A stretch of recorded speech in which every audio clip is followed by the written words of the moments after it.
ইচ্ছাকৃতভাবে রাসূলুল্লাহ সাল্লাল্লাহু আলাইহি ওয়াসাল্লাম এর প্রতি মিথ্যা আরোপের ভয়াবহ পরিণতি।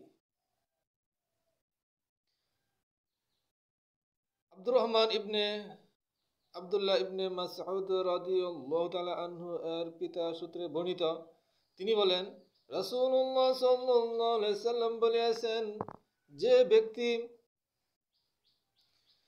ব্যক্তি স্বইচ্ছায় আমার উপর মিথ্যা আরোপ করে, সে যেন তার ঠিকানা জাহান্নাম তৈরি করে নেয়। হযরত আলী রাদিয়াল্লাহু তাআলা আনহু থেকে বর্ণিত, তিনি বলেন, রাসূলুল্লাহ সাল্লাল্লাহু আলাইহি ওয়াসাল্লাম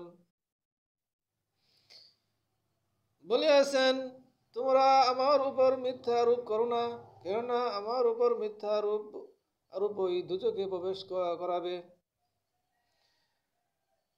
আনাস ইবনে মালিক রাদিয়াল্লাহু তাআলা আনহু থেকে বর্ণিত, তিনি বলেন, রাসূলুল্লাহ সাল্লাল্লাহু আলাইহি সাল্লাম বলেছেন, যে ব্যক্তি আমার উপর ইচ্ছাকৃতভাবে মিথ্যা আরোপ করে, আমার মনে হয় সে যেন তার আবাসস্থল জাহান্নামে নির্ধারণ করে নিল।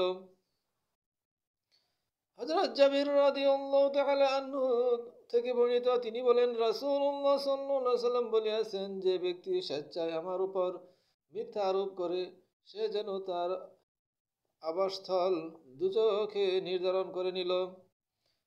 হযরত আবু হুরায়রা রাদিয়াল্লাহু তাআলা আনহু থেকে বর্ণিত, তিনি বলেন, রাসূলুল্লাহ সাল্লাল্লাহু আলাইহি সাল্লাম বলেছেন, যে ব্যক্তি আমার সম্পর্কে কোনো মন গড়া কথা রচনা করলো যা আমি বলিনি, সে যেন তার বাসস্থান জাহান্নামে তৈরি করে নিল। আবু কাতাদা রাদিয়াল্লাহু তাআলা আনহু থেকে বর্ণিত, তিনি বলেন, আমি রাসূলুল্লাহ সাল্লাল্লাহু আলাইহি সাল্লামকে মিম্বরের উপর বলতে শুনিয়েছি যে, তোমরা আমার নিকট থেকে অধিক হাদিস বর্ণনা করা থেকে সাবধানতা অবলম্বন করো। যদি কেউ আমার সম্পর্কে বলতে ইচ্ছা করে, তবে সে যেন সততা ও নিষ্ঠার সাথে বলে, কেননা যে ব্যক্তি আমার সম্পর্কে এমন কথা বলে যা আমি বলিনি, সে যেন তার বাসস্থান জাহান্নামে নির্ধারণ করে নিল। আব্দুল্লাহ ইবনে জুবাইর রাদিয়াল্লাহু তাআলা আনহু থেকে বর্ণিত, তিনি বলেন, আমি জুবাইর ইবনে আওয়াম রাদিয়াল্লাহু তাআলা আনহুকে জিজ্ঞাসা করলাম, যেভাবে আমি ইবনে মাসউদ রাদিয়াল্লাহু তাআলা আনহু এবং অমুক অমুক সাহাবীকে হাদিস বর্ণনা করতে শুনিয়েছি, তেমনি এভাবে রাসূলুল্লাহ সাল্লাল্লাহু আলাইহি সাল্লাম থেকে আপনাকে কোনো হাদিস বর্ণনা করতে শুনি না। তিনি বললেন, ইসলাম গ্রহণের পরে আমি তার থেকে কখনো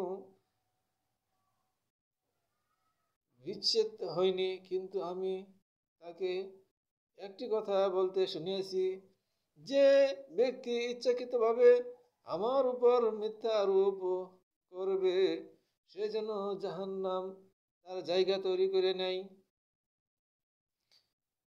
আবু সাঈদ রাদিয়াল্লাহু তাআলা আনহু থেকে বর্ণিত, তিনি বলেন, রাসূলুল্লাহ সাল্লাল্লাহু আলাইহি সাল্লাম বলেছেন, যে ব্যক্তি ইচ্ছাকৃতভাবে আমার উপর মিথ্যা আরোপ করে, সে যেন তার স্থান জাহান্নামে নির্ধারণ করে নেয়। যে ব্যক্তি সজ্ঞানে জ্ঞাতসারে রাসূলুল্লাহ সাল্লাল্লাহু আলাইহি সাল্লাম এর নামে মিথ্যা বর্ণনা করে। হযরত আলী রাদিয়াল্লাহু তাআলা আনহু থেকে সূত্রে বর্ণিত, নবী করিম সাল্লাল্লাহু আলাইহি সাল্লাম থেকে বর্ণিত, তিনি বলেন, যে ব্যক্তি আমার নামে হাদিস বর্ণনা করে অথচ সে জানে যে সে মিথ্যা বর্ণনা করেছে, সে মিথ্যাবাদীদের একজন।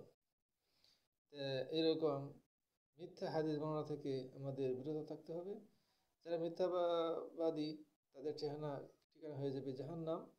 এই হাদিস থেকে আমরা জানতে পারি। এটি হাদিসগুলো বললাম সুনান ইবনে মাজাহ, হাদিস নং হচ্ছে 30, 31, 32, 33, 34, 35, 36, 37 ও 38 নং হাদিসের বাংলা অনুবাদ।